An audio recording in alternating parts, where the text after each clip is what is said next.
ജപമാല രഹസ്യങ്ങൾ പ്രാർത്ഥിച്ച് ധ്യാനിക്കുന്ന മരിയ ഭക്തർക്ക് സന്തോഷകരമായ രഹസ്യം ധ്യാനിച്ച് പ്രാർത്ഥിക്കുമ്പോൾ യോഹന്നാന്റെ സുവിശേഷം 2-ാം അധ്യായം 1 മുതൽ 11 വരെയുള്ള തിരുവചനം കാനായിലെ വിവാഹ വിരുന്നിനെക്കുറിച്ചാണ്.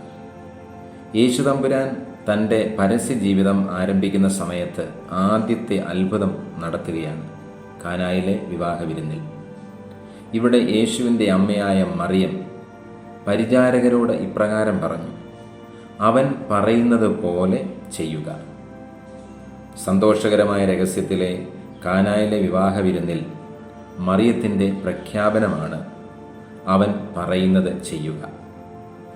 ജപമാല രഹസ്യം ധ്യാനിച്ചു പ്രാർത്ഥിക്കുന്ന ഏവർക്കും മറിയം നൽകുന്ന മഹത്തായ സന്ദേശം ക്രിസ്തുവിനെ അനുസരിക്കുക എന്നുള്ളതാണ്. യേശു നമുക്ക് ഒരു പുതിയ കൽപ്പന നൽകി. ഇപ്രകാരം നമ്മളോട് അരുളി ചെയ്തു: ഞാൻ നിങ്ങളെ സ്നേഹിച്ചതുപോലെ നിങ്ങളും പരസ്പരം സ്നേഹിക്കുവീൻ. ജപമാല രഹസ്യത്തിലൂടെ സ്നേഹത്തിൽ വളരാനുള്ള ഒരാഹ്വാനം യേശു തമ്പുരാൻ നമുക്ക് നൽകുന്നു. സ്നേഹത്തിനപ്പുറം ഒരു നിയമവുമില്ല. ജപമാല ഭക്തിയിൽ വളരുക എന്നത് ദൈവസ്നേഹത്തിൽ ജീവിക്കുക എന്നതാണ്.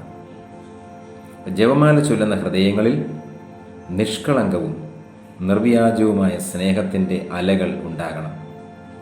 ഈ സ്നേഹത്തിൻ്റെ അലകൾ ലോക സമാധാനത്തിന് കാരണമായി തീരട്ടെ എന്ന് നമുക്ക് പ്രാർത്ഥിക്കാം.